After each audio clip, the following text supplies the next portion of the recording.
The busy executive, the temptation abroad, and the choice that changed him. Please remember to subscribe, like, and share. The alarm clock buzzed softly at 5:30 a.m., breaking the stillness of the dimly lit room. Catherine slipped out of bed before the first hint of sunrise touched the windows, her bare feet whispering against the wooden floor as she tiptoed past the crib to check on Michael, who stirred slightly but didn't wake. The house remained wrapped in its early morning hush. No footsteps, no chatter, and certainly no sign of Jane, who was still fast asleep in her room, curled beneath her blanket without a care in the world. But soon the house began to buzz with activities, Catherine elegantly switching from one role to another with practiced agility. Catherine moved with purpose, brushing her hair, setting out breakfast, and whispering gentle instructions. "Jane, eat slowly." "Michael, hold still," she said, scooping the toddler onto her hip with practiced ease. She hummed softly to herself, a melody she hadn't thought about in years, until Kenneth's footsteps creaked in from the bedroom. He straightened his tie in the mirror, eyes briefly catching his reflection. A man 6 years into marriage, a father of 2, moving through another early morning. For a moment he studied his own tired gaze, the subtle weight of responsibility that never seemed to lift, even on the best days, fully. He exhaled softly and smoothed down the collar of his shirt, more out of habit than intention. Catherine glanced at him over the toaster. "Coffee's ready," she said, her tone even, smooth, practiced.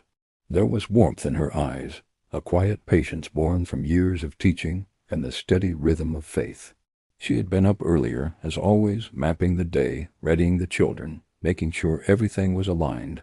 Kenneth gave a half-smile and poured himself a cup, lost briefly in the steam rising from the mug.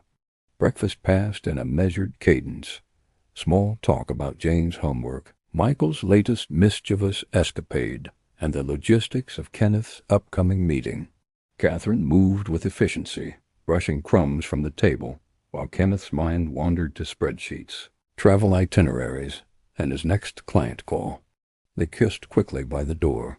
Catherine, "See you tonight?" Kenneth, "Of course." A brief pause, then he leaned over and added, almost as an afterthought, "Thanks for always taking care of the kids." The warmth of connection that had once lingered in touches and glances now existed in routine gestures, habitual, caring, but measured. The city outside greeted them with traffic and the noise of another bustling weekday.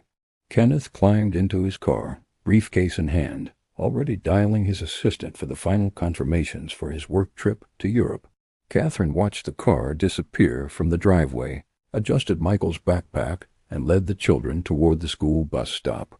Evening came differently, almost predictably. Catherine returned home at 5:15 p.m., the children in tow. Michael complaining of a scraped knee, Jane recounting the minutiae of her day with animated hands. Kenneth would walk through the door later, usually around 7 p.m., briefcase still in hand, phone buzzing with emails. Dinner was often a hurried affair, the family gathering around the table, exchanging updates and reminders. "Don't forget tomorrow's school event. Kenneth, don't leave your laptop in the car." After putting the kids to bed, Catherine sat at the kitchen counter, sipping tea, while Kenneth leaned back in his chair, rubbing his eyes. Occasionally they would exchange a story, a brief anecdote, or a laugh about the children's antics. Yet there was a quiet space between them, measured and respectful, but lacking the spontaneous spark that had once ignited their early days. Catherine cleaned the counters slowly. Kenneth straightened papers, both sensing the familiar rhythm of separation, not through lack of love, but from the accumulation of responsibilities, routines, and expectations that neither had consciously addressed. That week, Kenneth prepared for his trip to Europe to onboard the new IT operations team. The packing was swift, purposeful, a suitcase with neatly folded shirts, a travel-sized toiletries kit, and a worn journal he sometimes used for notes. Catherine watched, helping him roll his shirts efficiently, checking flights and hotel confirmations with practiced care. "Don't forget your passport," she reminded, a soft smile flickering across her face. Kenneth held it out, nodding, barely looking up. "Got it," he said. She straightened his collar, lingering for a second, their eyes meeting briefly. A ghost of their earlier affection, quick and fleeting, but there. Then she stepped back, letting him finish. The morning of departure, Catherine hugged him tightly. "Be safe and remember to eat," she said. Kenneth ruffled Jane's hair and lifted Michael onto his hip, murmuring a quick, affectionate goodbye. The taxi arrived. Kenneth hoisted his suitcase, glanced back at the house, the children waving, Catherine standing just inside the door, and nodded. He stepped into the cab and watched the familiar streets pass by, a mix of anticipation and the familiar weight of work ahead pressing on him. In the airport lounge, waiting for his 8-hour flight, Kenneth opened a small book he had bought at a bookstore on a whim during a previous layover. He had expected nothing more than a brief distraction, but as he read the first chapter, his mind drifted back to the family and life had just left behind. He thought about his wife, 2 children, and how he sometimes wished he could spend more time with them. His thoughts moved unconsciously, back to his own upbringing. His parents had loved each other quietly, a polite, routine affection he had observed more than felt. Romance had been gestures of convenience, not delight. Intimacy, a private, muted understanding he barely understood. He had wandered, experimented, and returned to God later in life, believing he knew enough to care for a family. Yet he sometimes feel an imbalance between a career that must be chased and a family he must build. But these were just fleeting thoughts that often gets easily eroded by the bigger burden of responsibility. A man has got to be a man, he will often remember his father say. The boarding call echoed across the lounge. He tucked the book into his bag, but kept his mind on what it had awakened in him. This trip would be long, full of meetings and travel fatigue, but a seed had been planted, a spark he could not ignore. For the first time in years, he felt the anticipation of returning home, not just to a house or a family, but to Catherine herself. And as the plane lifted off, he stared out at the clouds below, feeling a mix of resolve and excitement. Change, he knew, was coming, a deliberate, transformative change that would touch their marriage in ways neither of them could yet fully imagine. Kenneth stepped off the plane into the cool European air, suitcase in hand, the faint hum of the airport filling the space around him. The breeze carried a crispness he hadn't felt in years, the kind that woke the senses. The official driver, a tall man with an easy smile named Dan, greeted him politely and hoisted the suitcase with effortless strength. "Welcome," Dan said, closing the trunk. "Long flight?" 8 hours, Kenneth replied, suppressing a yawn. "Feels like 20, Dan chuckled as they pulled away from the airport. The quiet hum of the engine wrapped the car in a cocoon of calm, a sharp contrast to Kenneth's usual rhythm of back-to-back meetings and last-minute travel. European streetlights streaked past the window in soft amber lines. "So, Kenneth," Dan said casually, switching lanes with practiced ease, "any plans for the weekend before work starts?" Kenneth leaned back, rubbing the crease between his eyes. "Honestly, I haven't thought much about it. I'll probably rest. Maybe catch up on emails." Dan shot him a knowing look. "Well, if you're open, there's a men's conference tomorrow at my church. Grand finale of our ongoing series, Men of Honor. It's powerful, really. You may find it refreshing." Kenneth hesitated, polite but non-committal. I'll consider it." Dan only smiled, the kind of smile people give when they know a seed has been planted. As the car weaved through the city, Kenneth's thoughts slipped back home, to Catherine guiding Michael through his nighttime routine, to Jane's chatter over dinner, to Catherine's gentle patience holding them all together. He pictured her smoothing Michael's hair, checking Jane's homework, humming softly as she washed dishes. Those tiny gestures so often overlooked now tugged at him with unexpected force. By the time they reached the hotel, Kenneth felt strangely unsettled, as though something important was waiting for him just beyond the weekend. He checked in, dropped his suitcase on the floor, and stretched out his stiff limbs. It was Friday night. He called Catherine before bed, a brief conversation, but for the first time in a long while, he wasn't just calling out of duty. Hearing her voice steadied him. "I'll call again tomorrow," he said softly. "I'll be here," Catherine replied, warmth threading her tone. Saturday unfolded slowly. Kenneth slept longer than he had in weeks, then spent the late morning reviewing emails and refining the onboarding agenda. The quiet of the hotel room was welcome, almost deceptive, a stillness that allowed thoughts to surface without resistance. By late afternoon, he decided to have coffee in the lobby. That was where he met her. She was seated near the window, laptop in front of her, nursing a cup of tea. When Kenneth asked if the seat opposite her was taken, she smiled easily and said, "Not at all." Conversation followed without effort, polite at first, then fluid. Her name was Elise. She was in town for a short consultancy, familiar with the city, articulate, confident in a way that felt refreshing and dangerous all at once. "You're not from around here," she observed. "No," Kenneth replied. "Work brought me in." She tilted her head, studying him. "You have that look, focused but tired," he smiled, surprised by the accuracy. As they spoke, Kenneth became aware of her attention, not subtle, not inappropriate, but unmistakable. The way she laughed, the way she leaned in slightly, the casual compliment about his voice, his calm presence. It stirred something familiar, something he hadn't confronted in a long time. When she stood to leave, she hesitated. "I'm having dinner at the Meridian tomorrow night," she said. "It's quieter than this place. You should join me." The invitation hung between them, unambiguous. Back in his room, Kenneth sat on the edge of the bed, replaying the encounter. There was no guilt yet, only awareness. He thought of the ease of it, the simplicity, the absence of history or expectation. He thought of Catherine, of routines, responsibilities, unfinished conversations. His phone buzzed. A message from Dan. "Don't forget men's conference tomorrow evening. Still hoping you'll come." Kenneth stared at the screen. 2 invitations, 2 paths. That evening he declined Elise's dinner, politely, carefully. He told himself it was because he was tired, because work demanded focus, because he needed rest. But sleep did not come easily. Lying in the dark, his thoughts returned again and again to Catherine. Not as obligation, but as calling. He realized something quietly unsettling. He didn't want another story, another distraction, another compartment. His life was already full, not of temptation, but of unresolved depth. He picked up the book he had brought with him, flipping through its pages without reading. His mind kept circling one truth.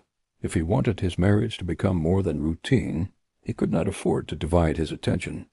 By Sunday morning, clarity had replaced curiosity. When evening came, Kenneth found himself walking toward the church Dan had mentioned, not out of guilt, not out of fear, but out of intention. He knew in that moment that whatever work lay ahead in his marriage required undivided presence, and distraction, no matter how flattering, how easy, was a luxury he could no longer afford. Kenneth stepped into the church and froze for a moment. He had expected a modest gathering. Instead, the sanctuary was full, rows of men standing in worship, voices rising in unified harmony. The atmosphere buzzed with conviction and purpose. He slipped into a seat near the back. The worship swelled, the drums and piano blending with deep, resonant voices. Kenneth felt something unfurl in his chest. 3 speakers took the stage that evening. The first addressed responsibility and leadership with measured clarity, the discipline of provision, the weight of consistency, the visible markers of a man who shows up. Kenneth listened attentively, nodding along, recognizing familiar territory. The second followed with warmth and humor, weaving practical counsel into stories of failure and growth. He spoke about daily habits, the quiet work of faithfulness, the kind that rarely draws applause. Kenneth smiled at moments, but his mind remained focused, unusually present. Then the final minister stepped forward, the one Dan had spoken about. The room seemed to still. Men all over the hall leaned forward. Within minutes, Kenneth found himself leaning forward, too, elbows resting on his knees.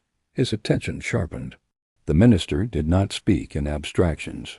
He spoke of love stripped of performance, love as attention, love as presence, Love as intentional pursuit. He built his thesis on 1 Corinthians 13.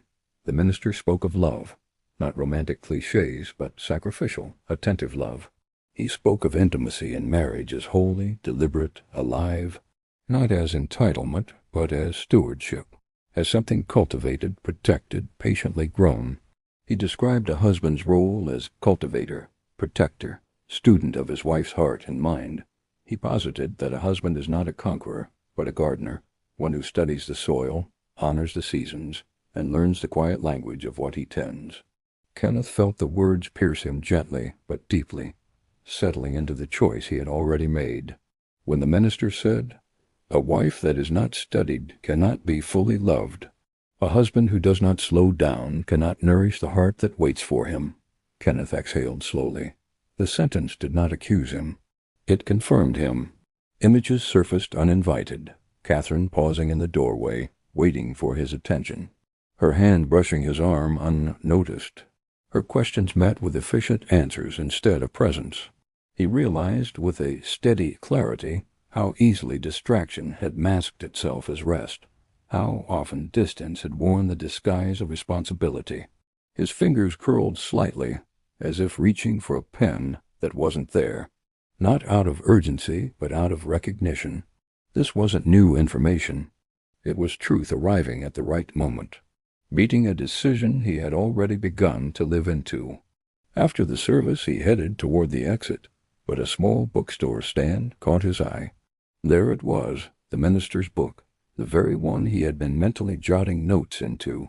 He didn't hesitate. Back at the hotel, he read the first chapter before even removing his shoes. The pages drew him in, exposing blind spots, offering clarity on intimacy, communication, partnership. Each paragraph felt as if it had been written with him in mind. That night, he slept deeply, the kind of sleep that comes when the mind has been stirred into self-reflection. Monday to Friday, the training sessions consumed his days. At 8 a.m. sharp, Kenneth stood before the new IT operations team. 20 men and women gathered around long tables, laptops open, coffee steaming in disposable cups. "All right, team," Kenneth began on day 1. "This week we're building the backbone of your operations pipeline. We're covering onboarding workflows, escalation tiers, logging standards, performance monitoring, and emergency protocols. And yes, there will be homework." Groans rippled lightly through the room. He chuckled. Each day unfolded the same way. Morning, processes, documentation, infrastructure mapping. Afternoon, DMOS, walkthroughs, troubleshooting. Evening, follow-up meetings, emails, urgent fixes. During a break on day 2, one of the trainees, a young woman named Elena, approached him. "Sir, do you ever rest?" she asked half-jokingly. Kenneth laughed. "Rest? Not during onboarding week." Another trainee, Anton, chimed in. "You really work hard. What drives you?" Kenneth paused. "Family, mostly." He surprised himself with how quickly the answer came. Despite the heavy agenda, Kenneth found himself waking up at 5:30 a.m. each day, just to read, just to think, just to absorb. The book traveled everywhere with him, in the hotel lobby, between sessions, at breakfast while stirring sugar into his coffee, during lunch breaks while others chatted, late evenings when the exhaustion had loosened his defenses. He underlined sentences. "Intimacy is not an act. It is a presence. Your spouse is not a responsibility but a gift. Pursue your partner with curiosity, not assumption." Each line felt like revelation. One morning, during a quiet moment, he whispered a short prayer, the kind he hadn't prayed in years. "God, help me love Catherine better." As the days passed, the contrast between the depth of the book and the routines of his own marriage grew sharper. He remembered his and Catherine's cautious courtship, tender but reserved. Their brief premarital counseling session, helpful but shallow. The early days of marriage, earnest but untrained. Now, 6 years and 2 children later, he finally saw how much he had never learned. How easily their relationship had slipped into survival mode. How his career had quietly become the compass, controlling their home's emotional climate. On Thursday afternoon, during a short break, Dan called him. So Dan teased, "How was the conference?" Kenneth smiled into the phone. It was unexpected. Good unexpected? Life-changing unexpected. Dan laughed heartily. "I knew it." Kenneth found himself saying almost to himself, "I didn't realize how much I didn't know." "None of us do, my friend," Dan replied. "But you're learning. That's what matters." By Friday morning, with only one session left, Kenneth sat in the hotel lobby, reading the last chapter. He wasn't rushing this time. He was savoring the words. The final line read, "Love your wife intentionally. Desire her wholly. Cherish her visibly. For in loving her well, you honor God and reshape your home." Kenneth closed the book slowly, emotions rising in quiet waves. He thought of Catherine's patience, her endurance, her gentleness, her selflessness, and he knew, absolutely knew, that everything was about to change. The week blurred past in a haze of early mornings and demanding sessions. From 8 a.m. to 6:30 p.m., Kenneth moved from onboarding meetings to technical demos to problem-solving marathons with the new IT team. Coffee cups collected on his desk like witnesses to his exhaustion, and by late afternoon each day, his shoulders felt permanently tense. But every evening, no matter how tired he was, he returned to the small book he'd found at the church conference, not out of duty, but hunger. Something in those pages pulled him back with quiet urgency. He read of love that is patient and kind, of intimacy as communion, not performance, not obligation. He lingered over words about attentiveness, desire expressed through gentleness, and the art of giving in a way that nourished rather than depleted. And slowly, almost imperceptibly, the words began rearranging something inside him. He realized he had never truly learned intimacy, not the kind born of knowledge, respect, and tender curiosity. His parents' marriage had lacked warmth, replaced by silent coexistence. His earlier relationships had been physical but shallow. Even with Catherine, whom he adored, there were uncharted territories, places he had never known how to explore. But this book offered language, vision, a map. By the end of the week, Kenneth wasn't just reading, he was reflecting, allowing memories and questions to rise. What had Catherine longed for all these years? What had he missed? What did she hope for but never voiced? In the airport lounge before his flight home, Kenneth found a quiet corner and opened the book again. His eyes returned to a line he had highlighted earlier. See your spouse as they are. Honor them. Anticipate them. Delight in them. The words settled over him like truth unveiled. He thought of Catherine's quiet smiles, her gentle competence, her soft laughter that always surfaced when she forgot to be cautious. He thought of the way she melted into his embrace when she felt safe. He thought of her body next to his at night, familiar, yes, but perhaps not known with the loving attentiveness she deserved. The realization stirred something warm and urgent within him. By the time the plane touched down on Friday evening, Kenneth's heart pulsed with anticipation, not only to see his family, but to be different with them. With her. He called Catherine from the taxi, unable to hold it in. "Catherine." "I'm almost home," he said softly. "This week it changed something in me. I want to come back to you fully. I want us to rediscover each other." Her breath caught, audible even over the phone. "I'll be waiting." "Drive safe," she murmured, her voice low, warm, full of quiet yearning. When he pulled into the driveway, Catherine stood at the doorway with Jane on her hip and Michael tugging at her dress. Her eyes searched his. There was curiosity there, and a flicker of something deeper. Kenneth stepped out of the car, and she moved toward him. Their embrace broke the pattern of their usual routine.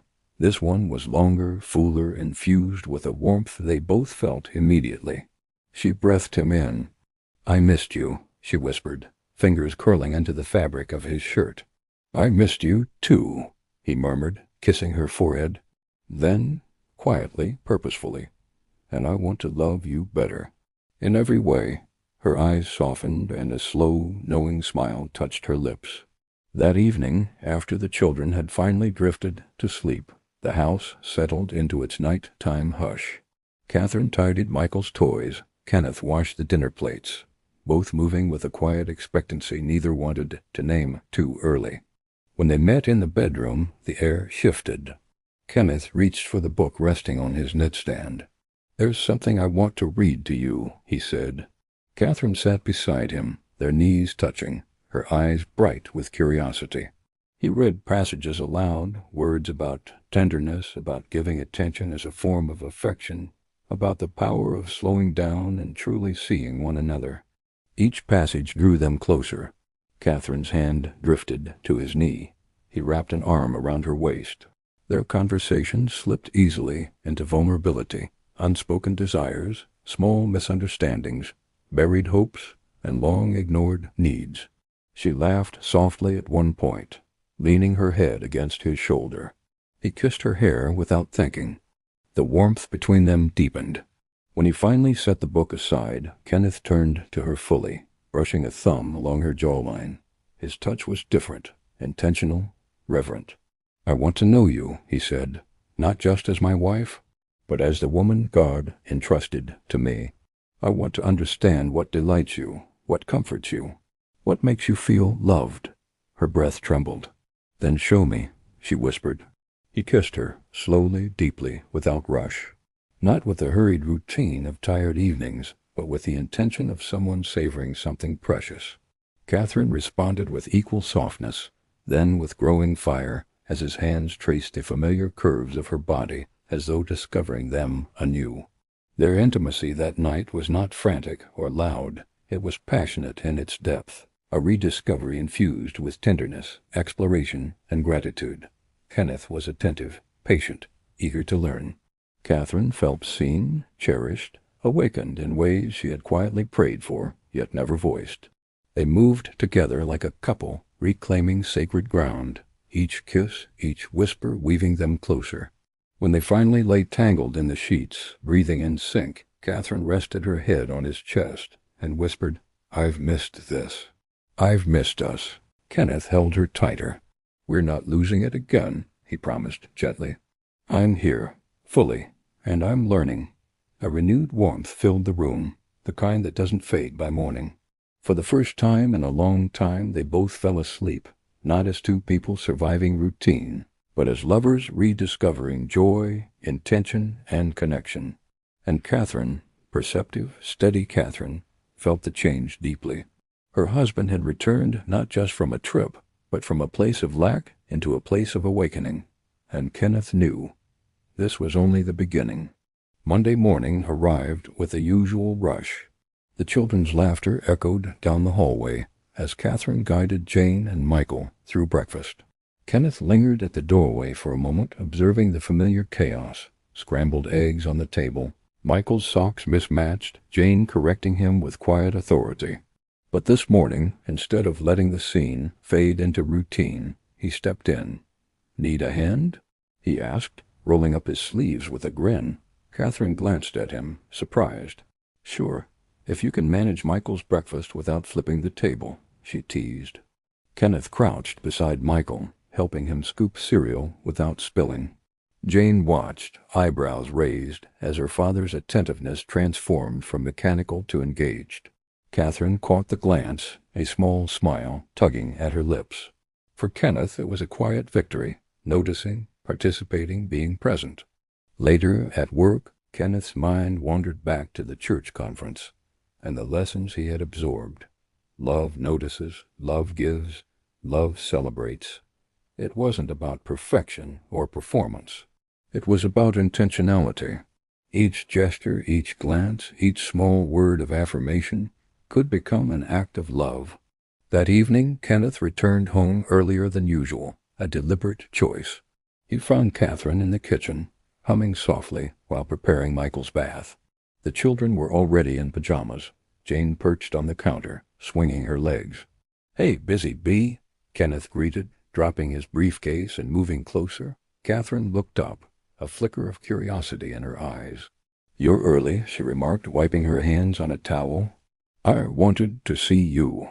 "All of you," Kenneth said simply. The words hung in the air.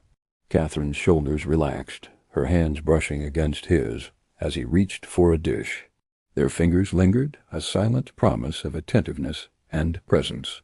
Later, after the children were asleep, Kenneth suggested a walk around the quiet neighborhood. The night was cool, the street lights casting gentle pools of gold across the pavement. Hand in hand, they moved slowly, talking about small things: Jane's new school project, Michael's first word attempts, memories from their courtship. "You've changed," Catherine said softly, breaking a comfortable silence. Kenneth smiled, squeezing her hand. "I've been learning," he admitted. "Learning about love, about noticing, celebrating, about you." She looked at him, eyes reflecting years of shared history and newfound hope. "I think I'm ready to let you," she whispered, letting the words imply more than speech could capture. That night, their bedroom became a sanctuary, not because of dramatic gestures, but because of presence. Kenneth focused on Catherine, truly seeing her, the curve of her smile, the warmth of her hand, the rhythm of her breathing. Catherine responded with equal attentiveness, letting him explore, guide, and care without judgment. Laughter mixed with quiet words, soft touches, and shared smiles, all weaving a tapestry of connection they hadn't felt in years. In the following weeks, the change became tangible in their daily lives. Kenneth left for work with a small note tucked in Catherine's bag. Catherine returned his gestures with meals packed with care, little text during the day, and intentional touches when he walked through the door. Every action, no matter how small, became a conversation of love. One evening, as they tidied the living room together, Kenneth paused, glancing at Catherine. "Do you remember the first time we danced?" he asked, a mischievous sparkle in his eyes. Catherine laughed softly, shaking her head. "Barely. You stepped on my feet more than once. I think we can try again," Kenneth said, taking her hand in both of his. Music wasn't needed. Their rhythm found its own. They swayed slowly, deliberately, rediscovering the intimacy of laughter, touch, and shared attention. Through these moments, Kenneth realized that the lessons from Europe, the conference, the speakers, the reflections, were not distant ideas but tools to cultivate love in the everyday. Love was in noticing her favorite tea, in asking about her day, in listening without distraction, in touches that lingered, in words that celebrated and encouraged. By embracing intention over habit, presence over distraction, and attentiveness over assumption, Kenneth and Catherine's marriage shifted. The quiet tension that had once lingered after work or between bedtime routines was replaced by subtle sparks, smiles, gestures, laughter, and whispered words in the dark. The rhythm of life with two children remained demanding, but within it they carved spaces of connection and joy. And as Kenneth watched Catherine one evening, brushing a stray curl from Jane's forehead, he felt a profound sense of gratitude. This was not just love rediscovered. It was intimacy renewed, a partnership strengthened through patience, attention, and deliberate care. They had found the path to a marriage alive with affection, respect, and the sacred delight of closeness, a journey that had begun in Europe but blossomed at home, one small, intentional act at a time. As dawn broke over the city, Kenneth and Catherine sat quietly on the balcony, the children still asleep inside. Kenneth sipped his coffee, watching Catherine tend to the small balcony plants, her movements graceful, calm. It wasn't the grand gestures or dramatic declarations that marked this new chapter. It was the subtle attentions, the shared smiles, the laughter in the kitchen, the hand held in passing. Every glance, every word, every touch carried intention and care. Kenneth thought back to his journey over the past week, the church session he had attended, the book that had opened his eyes, and the reflections that had stirred in him during the flight. He realized that love wasn't just feeling. It was action, attention, and a willingness to see and honor his wife fully. Catherine glanced up, catching his gaze. "You seem different," she said with a soft smile. "I feel different," Kenneth replied, a quiet excitement in his voice. "And I want us to explore all the ways God intended us to love one another fully, joyfully, intentionally." The camera of our story would linger on this moment. Two hearts meeting again, eyes bright with curiosity, hands entwined, a marriage quietly, beautifully awakening to its fullness. And now, for those who want to understand the next step in this journey, how love, respect, and intentionality shape marital intimacy in the light of God's Word, Kenneth and Catherine's story naturally leads to deeper exploration. Catherine and Kenneth's story inspired you in any way? Please subscribe, like, and share. Thank you.